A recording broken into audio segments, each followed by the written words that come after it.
வணக்கம் அன்பு உறவுகளே, நான் உங்கள் சிவா விஜி. இன்று 7ஆம் தேதி ஜனவரி மாதம் 2026 பிரான்ஸ் தான் இந்த இடம். நான் உங்களுக்கு காணொலியை காட்டுகின்றது. பிரான்சில் கடந்த 2 நாட்களாக மிகுந்த பனிப்பொழிவு ஏற்பட்டது. வருடத்தின் முதலாக ஏற்பட்ட பனிப்பொழிவு இது. ஆனாலும் 8 வருடங்களுக்கு பின்பாக இந்த பனிப்பொழிவு மிக அதிகமாக இருந்தது என்று எதிர்பார்க்கப்பட்டது.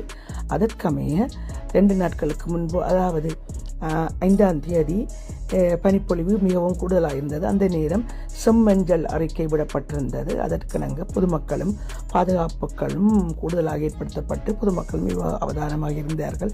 என்னென்னு சொன்னால், பிரான்ஸை பொறுத்த மட்டிலே வாகனங்கள் சரி, வீடுகளும் குளிர்கேற்றமாக அமைக்கப்பட்டாலும் இப்படி கடுங்குளிர்க்கிற மாதிரி அமைக்கப்பட்டதாக இங்கு அமைக்கப்படவில்லை.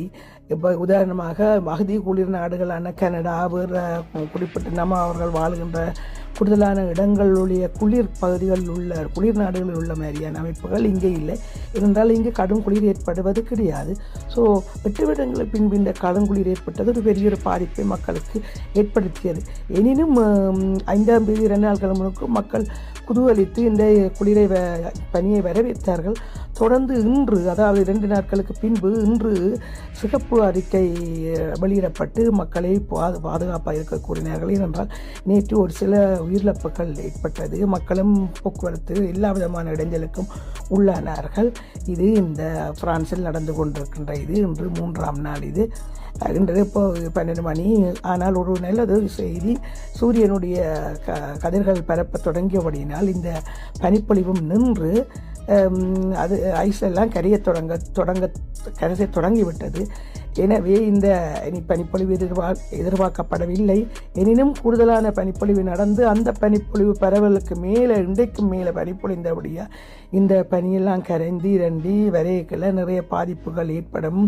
நோய்வாய்ப்புகள், போக்குவரத்து தடைகள் நிறைய ஏற்படும். இது சகஜம். எனினும் எல்லாவற்றையும் எதிர்கூறுவது இயற்கை என்பது நாம் நினைத்த போல எதிர்கூற முடியாது. அந்தந்த நேரங்கள் வந்த பிரச்சனைகளை இயற்கை தருவதை செயற்கையில் நாங்கள் மாற்றி அமைத்து வாழ பழகிக்கொள்ள வேண்டும். ஒரு சிறு காணொலி முதலாக உறவுகளுக்கு இந்த காணொலியை நான் பாடல்கள் மூலம் தந்திருக்கின்றேன். இன்று இந்த சிறிய காணொலியும் உங்களுக்கு தந்திருப்பதில் மகிழ்ச்சி அடைகின்றேன். நன்றி, வணக்கம். அடுத்த காலையில் சந்திப்போம். வணக்கம்.